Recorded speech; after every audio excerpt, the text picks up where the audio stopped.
Beauty pageants at triathlons ang buhay ko. Bonus na kapag naiuwi ko ang corona at medalya. I am Alexandra Faith Garcia, a beauty queen and triathlete. Adding MX3 capsule into my training regimen helps me a lot, together with proper diet and exercise. Having MX3 capsule is a winner for me. Dito ko believe. Mahalagang paalala, ang MX3 capsule ay hindi gamot at hindi dapat gamiting panggamot sa anumang uri ng sakit. MX3 capsule helps avoid pain discomfort. Iwas-iwas sa sakit.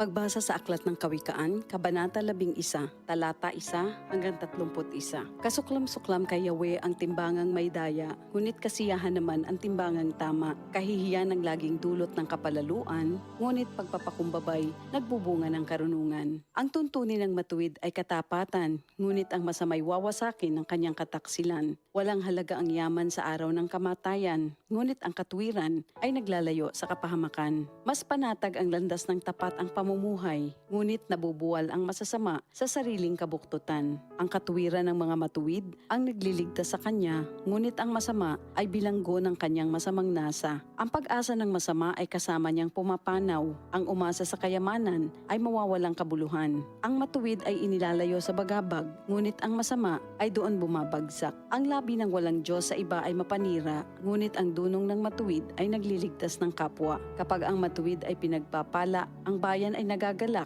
ngunit higit ang katuwaan kapag ang masamay napapahamak. Dahil sa salita ng matuwid, ang bayan ay tumatatag, ngunit sa kasinungalingan ng masama, ang lungsod ay nawawasak. Ang kapos sa kaalaman ay humahamak sa kapwa, ngunit laging tahimik ang taong may unawa. Walang maitatago sa bibig ng madaldal, ngunit ang tunay na kaibigan, iyong mapagkakatiwalaan. Sa kakulangan ng tuntunin ng bansa ay bumabagsak, ngunit sa payo ng nakararami, tagumpay ay tiyak. Ang nananagot para sa iba, sa gusot ay nasasadlak, ngunit ang ayaw gumarantiya ay malayo sa bagabag. Ang babaeng mahinhin ay nag-aani ng karangalan, ngunit ang walang dangal, tambakan ng kahihiyan.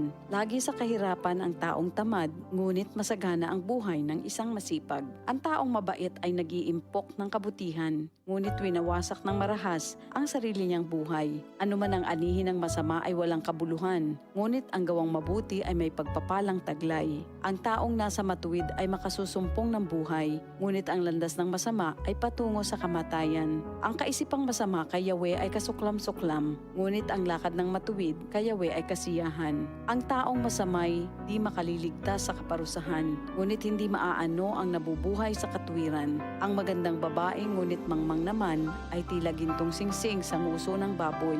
Anumang nais ng matuwid ay nagbubunga ng kabutihan, ngunit ang mahihintay lang ng masama ay kaparusahan. Ang taong mapagbigay ay lalong yumayaman, ngunit naghihirap ang tikom ng mga kamay. Ang taong matulungin sasagana ang pamumuhay, at ang marunong tumulong ay tiyak na tutulungan. Sinusumpa pa ng lahat ang nagkakait ng butil, ngunit pinupuri ang nagbibigay ng pagkain. Kung mabuti ang hangarin, ikaw ay igagalang. Kapag humanap ng gulo, iyon ay masusumpungan. Malalantang tila dahon ang nagtitiwala sa kanyang yaman, ngunit ang matuwid ay giginhawa tulad ng sariwang halaman. Ang nagpupunla ng gulo sa sariling sambahayan, mag-aani ng problema, gugulo ang pamumuhay. Ang taong mangmang at walang nalalaman ay alipin ng matalino habang siya'y nabubuhay. Buhay ang dulot ng matuwid na pamumuhay at kamatayan naman ang hatid ng karahasan. Ang matuwid ay ginagantimpalaan dito sa lupa, ngunit paparusahan naman ang mga makasalanan at masasama. Ito ang salita ng Diyos. DCXL 5